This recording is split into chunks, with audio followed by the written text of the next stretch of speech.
about 3 months ago to the most excruciating pain I've ever had in my life, and I'm not exaggerating.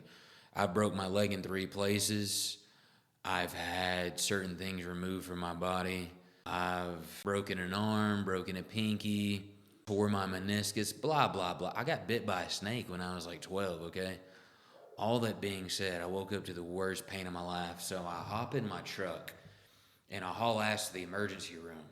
And the doctor tells me there is one of those walk-in clinics. I guess it wasn't the emergency room. And he goes, I can't do anything for you, bro. I think it might be your appendix bust. I don't know, man. You have to go to the ER. And I was like, give me my fucking money back. And he was like, what? I said, give me my fucking money back, dude. You touched my kidney and my stomach and you didn't do anything. Give me my fucking money. And he's like, you need to get out of here. I was like, fuck you. But I was in so much pain, dude. I would never react like that sober. Or not sober, but just not being in pain. So I'm hauling ass on the highway. I'm in Dallas on 67, going on 20, trying to get to Methodist. And, dude, I'm fucking hauling ass, dude. I'm running red lights. I'm jumping over curbs. I mean, hell, I do that even when I'm not in pain. That's just a normal Tuesday for me. Just kidding. If any highway patrol is listening. Anyways, I pull up to the ER, hop out. And I'm thinking I might have to wait, and I don't know what's going on. There's just a pain in my gut, dude. I can't even stand up straight. I'm like about to cry. I'm a grown-ass man about to cry, dude. I feel like such a bitch. Anyways, I get in there, they take my blood, they do this, they do that. I could tell the doctor's trying to make sure I'm not a junkie trying to get pain pills. Like, well, what's going on, man? By the way, that hospital at Methodist, every fucking nurse, doctor, even the people working like the desks, they all look like they could be in a Tyler Perry movie. Great looking people at that doctor's office or that ER, whatever you want to call it. Oh my God. Anywho, moving forward. They get me back there in a room finally. They're trying to figure out what's going on. I go get a CT scan. It comes back and the doctor walks in there. He goes, I'm so sorry, sir.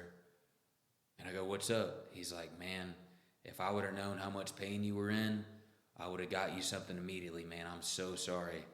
And I go, what's up? He goes, we got the CAT scan back, and you have 2 massive stones.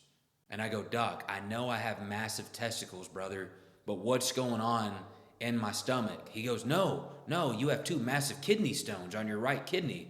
And I go, oh, well, fuck, what does that mean? He goes, it means that they're so big, they obstructed the flow of urine from your kidney through your penis, and your kidneys swelled up, and if you wouldn't have came in when you did, they might have burst and you went into sepsis and you could have died 3 days later. And I was like, that's not good. What do we do about it? He's like, I'm going to give you some Flomax. I'm going to give you some morphine, send you home with some hydrocodone, and we're going to basically try to do not sound therapy, not surgery where they remove the stones, but I think it's called litropy. I could be wrong. I'm not a doctor. But essentially, it's a really easy procedure. They put you out, they stick a tube up your dick, and they zap the stones out. And I said, hey, if you're going to be down there playing with me, don't put me out. I'm just kidding. But anywho, it was so much pain I was in. I mean, I was crying out to God, dude. I was in so much pain. And once they gave me the Flomax, and I was able to relieve the urine out of my kidney, the swelling went down. They were like, all right, we'll call the urologist to get the litropy set up on Monday, and we'll go from there. I was like, cool. So, to be continued.